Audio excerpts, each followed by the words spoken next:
4 दिवसांपासून संततधार पाऊस सुरू असल्याने परिसरातील कोळ ओहळ नाल्याला पूर आला आहे। यामुळे या नाल्याच्या दुसऱ्या बाजूला असणाऱ्या वस्तीवर राहणाऱ्या ग्रामस्थांना पांढुर्ली गावात ये जा करण्यासाठी मोठी गैरसोय झाली आहे। लोकप्रतिनिधींनी ही समस्या सोडविण्यासाठी पूल तयार करावा अशी मागणी होत आहे।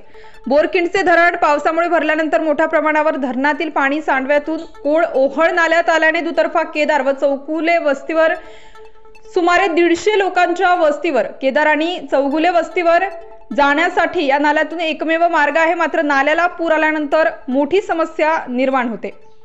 या वस्तीवर राहणाऱ्या विद्यार्थ्यांना शाळेत येण्यासाठी व रहिवाशांना नाल्याच्या पाण्यातून यावे लागते। या ज्वलंत समस्येवर उपाय करण्यासाठी खासदार राजाभाऊ वाजे व आमदार माणिकराव कोकाटे यांनी लक्ष द्यावे व पूल तयार करावा अशी मागणी कैलास चौगुले, अंकुश केदार, संजय केदार, गोरख चौगुले, छगन चौगुले, तुकाराम वाजे, मुकुंदा चौगुले, कारभारी चौगुले, भास्कर चौगुले यांनी केली आहे। पांढुर्ली गाव ते चौगुलेवाडी वस्ती माळा या रस्त्याला जायला यायला इतका त्रास आहे। आज नदीला इतकं पाणी आहे। आज मुलं अक्षरशः आमच्या शाळेतून घरी राहिलेले, तर आज अशी वेळ आलेली आहे का हा मुलगा आजारी असताना आम्हाला त्याला दवाखान्यात नेता येईना।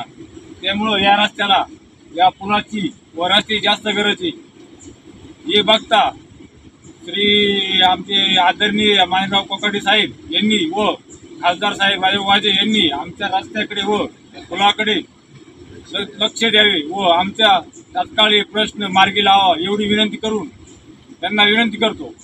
नाशिक स्टार न्यूज साठी वाल्मिक शिरसाट।